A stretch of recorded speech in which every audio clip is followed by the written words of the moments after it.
Bonjour à tous, j'espère que vous allez tous bien.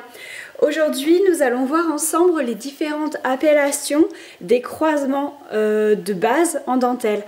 Donc vous le savez que moi j'utilise les chiffres, par exemple le point ouvert c'est le 2 sur 3, 4 sur 3, 2 sur 1, mais il existe aussi une codification avec des lettres, donc on va voir ça ensemble.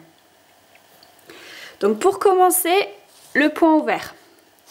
Le 2 sur 3 correspond au fuseau 2 que je vais passer par-dessus le fuseau 3. Ensuite le 4 sur 3 et le 2 sur 1.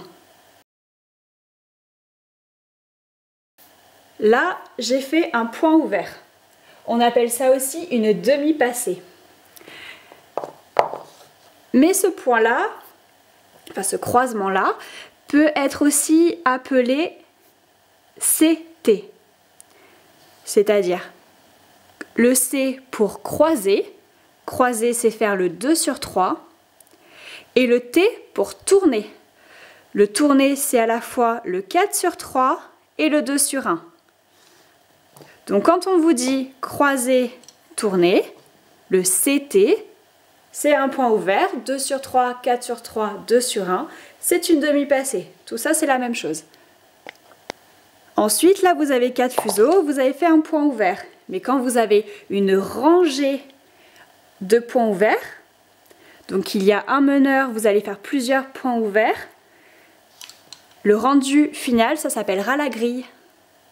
Rappelez-vous que pour le point ouvert, il y a un seul meneur qui va de droite à gauche et de gauche à droite. Ensuite, le point fermé. Le point fermé, c'est 2 sur 3. 4 sur 3, 2 sur 1 et 2 sur 3. Ce point-là peut être aussi appelé CTC, croisé, tourné, croisé. Vous voyez que le rendu final, c'est la même chose. Ensuite, quand vous avez donc un meneur qui va aller de gauche à droite, de droite à gauche. Donc les meneurs sont par paire cette fois-ci quand vous travaillez avec le point fermé. La succession de ces points fermés vont être appelés le mat, le point de toile ou encore le toilet. Ensuite, la passée tordue. On appelle ça le mat tordu, le toilet tordu. C'est mes meneurs qui vont aller de droite vers la gauche en faisant donc un point fermé. Et ensuite, je vais rajouter une torsion sur chacune des paires. Ce même mouvement peut être appelé C, croisé, T, tourné, C, croisé, et T pour tourner. Donc CT, CT.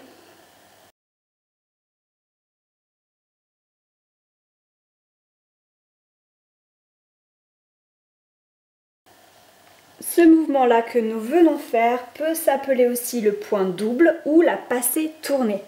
Donc CT, CT. On appelle ça le point double parce que le point simple, c'est seulement le CT. Donc le croisé, tourné. 2 sur 3, 4 sur 3, 2 sur 1. Alors tout ça c'est les larges lignes et c'est ce qu'on voit le plus couramment.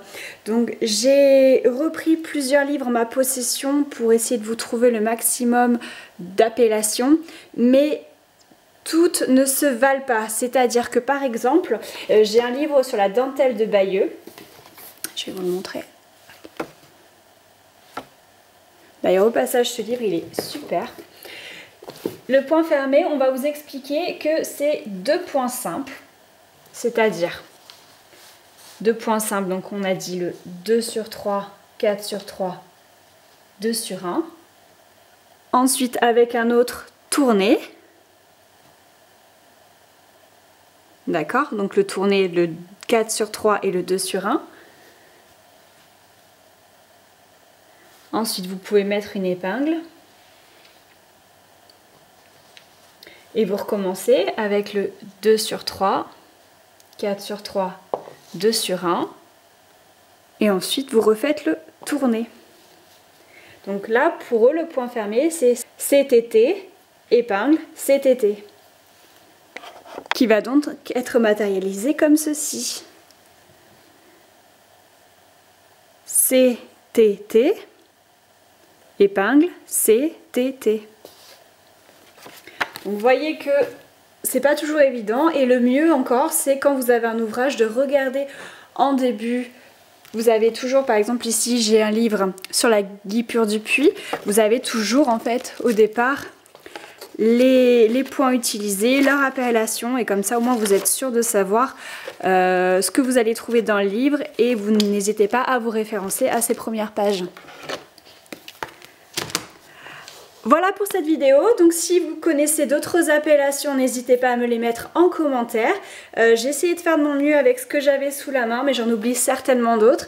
En plus de ça, chaque région a ses propres appellations pour les points, donc tout peut différer.